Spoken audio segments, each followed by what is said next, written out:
Installez-vous confortablement. Aujourd'hui, je vous emmène dans un pays qui n'existe pas et qui n'a jamais existé. Pourtant, des familles entières ont tout plaqué pour s'y rendre. Ainsi, au XIXe siècle, des centaines d'Européens ont acheté un pays qui n'existait pas.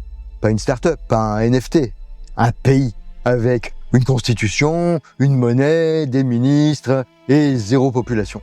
Son nom, Poyet. Son vendeur, Gregor MacGregor. Cacique autoproclamé, roi du PowerPoint avant l'invention du projecteur. Reste avec moi, on part découvrir comment un homme a réussi à vendre un paradis qui était un marécage. Voici l'histoire du pays fantôme et de l'homme qui l'a vendu.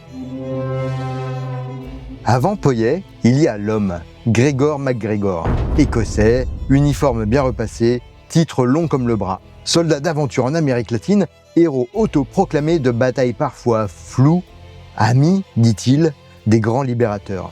Il a compris une chose, avant de vendre un produit, vends-toi toi-même. MacGregor, c'est le CV gonflé avant LinkedIn. Il agence ses exploits comme on agence un salon. Un sabre par ici, une médaille par là, une rumeur héroïque au centre, et on signe. Tu veux de la crédibilité? Mets un uniforme, parle doucement, et laisse les autres compléter les blancs. Son génie, c'est l'aura. Il performe l'autorité. À Londres, ça marche. Les salons raffolent d'exotisme. On ne vérifie pas les détails, on vérifie la prestance. Elle fait foi. Quand il proposera d'investir dans son territoire, on écoutera. 1820. Londres est la machine à rêve du monde. L'Amérique latine s'indépendantise et en Europe, on investit les yeux fermés dans tout ce qui a l'air nouveau. Obligations exotiques, concessions minières, république à peine née, la FOMO avant l'heure. La presse exalte, les banquiers s'échauffent. La terre promise est de l'autre côté de l'Atlantique. Bref, si tu racontes bien, l'argent trouve le récit et vient à toi. Un monde pressé, des infos lentes, peu d'enquêtes, peu de vérifications, ajoute l'obsession du rang social, où un tel en a parlé, donc c'est sérieux. Et c'est l'autoroute parfaite pour un homme qui porte l'uniforme, parle doucement et vend très cher un rêve qui n'a pas été vérifié.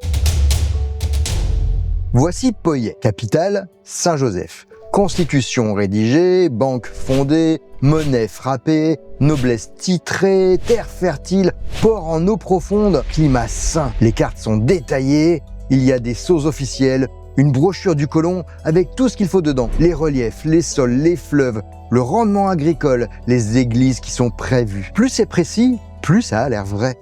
La technique de MacGregor, le réalisme bureaucratique. Il ne promet pas seulement la richesse, il fournit les formulaires.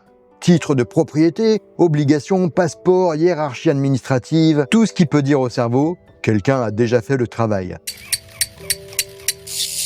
Alors, tu peux mentir sur un château en Espagne, mais si tu fournis le cadastre, la monnaie et le formulaire B17, tu ne vends plus un rêve, tu vends une administration. Et ça, les investisseurs adorent. Résultat, on s'inscrit en masse. Des familles vendent leurs biens, achètent des lots de terre, préparent leur départ. On embarque vers la capitale, Saint-Joseph. Enfin, vers ce qu'on croit être Saint-Joseph.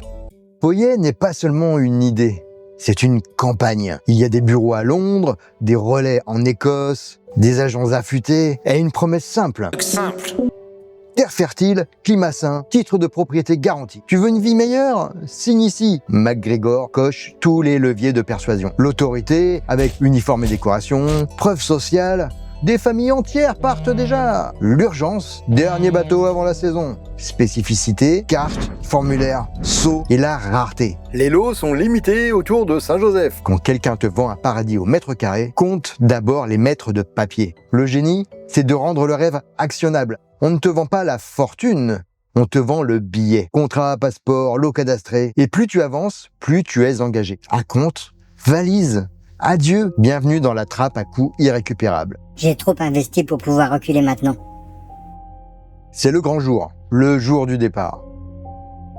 Quai de Londres, aube humide, les cordages gémissent, des dizaines de colons s'installent en soute, serrant leurs papiers Poyet.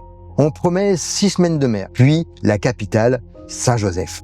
À bord, on se raconte les terres, l'école pour les enfants, la baie en eau profonde. Le rêve se matérialise au rythme des vagues. Puis la terre apparaît. Ce sont des mangroves, pas de quai, pas de maison, pas de fanfare, juste une côte vide et hostile. Alors, on cherche Saint-Joseph, mais il n'y a rien. La carte disait « capitale ». Le territoire répond « marécage ». La suite, c'est l'addition qu'on vous amène. Fièvre, faim, pluie. Les moustiques n'ont que faire des seaux de cire. Les rivières d'or deviennent des eaux stagnantes. Alors, on érige des tentes, on fouille le rivage, on espère un navire. Des secours arrachent les survivants vers Belize. Là-bas, c'est l'incrédulité. Poyet, vraiment ? Non, c'est... À Londres, la nouvelle remonte. La presse, si prompte à vendre le rêve, découvre qu'elle a une dette de réalité. On peut mentir aux cartes, pas au marécage. Le réel est têtu. L'aventure s'arrête ici et maintenant, dehors. Les survivants témoignent. À Londres, l'onde de choc grandit. Poyet n'est nulle part. On trouve alors des familles ruinées, des investisseurs furieux et les autorités gênées. Au centre, un homme en uniforme impeccable, déjà en route pour Paris. À Paris, MacGregor tente le reboot. Nouvelle brochure, emprunt Poyet retravaillé, promesses réarrangées, même recette, nouveaux convives. Sauf qu'ici, police et banquiers s'alignent. Pas mal, non, c'est français. Interrogatoire, audition, procès, on ne juge pas un mirage, on juge l'homme qui l'a vendu. Le verdict à Paris ? Acquitté. Manque de preuves, brouillard juridique, mais la réputation est mitraillée. Il tente encore des variantes en Angleterre, mais la machine s'essouffle. Les créanciers n'oublient pas. Plus tard, il s'éloignera de l'Europe. Il meurt paisiblement à Caracas en 1845, avec pension et honneur. Le pays fantôme disparaît, mais le manuel d'arnaque qu'il a écrit sans le savoir restera. Pourquoi Poyet a-t-il fonctionné ? Parce que MacGregor a coché méthodiquement les leviers universels. L'autorité avec les uniformes, les décorations et les titres ronflants. L'effet de halo, s'il paraît compétent, il est compétent. Les preuves sociales avec les listes de colons, les rumeurs, tout le monde part. Un levier très important, la rareté et l'urgence. Attention, dernier bateau, l'eau limitée, la décision au tempo de l'autre. Il utilisera aussi les spécificités trompeuses, telles que les cartes, les sceaux, les formulaires, la monnaie. Plus c'est bureaucratique et plus c'est rassurant. Il compte aussi sur l'engagement et la cohérence des gens, avec les acomptes, les passeports, les adieux, la trappe à coût irrécupérable. J'ai trop misé pour reculer. Il y a aussi les biais de confirmation. On lit surtout les articles enthousiastes. Les signaux contraires deviennent des exceptions. Encore un autre levier, la narration. La terre promise, simple à comprendre, le transport narratif, on s'y voit déjà. Poyet n'a pas disparu, il a juste changé de décor.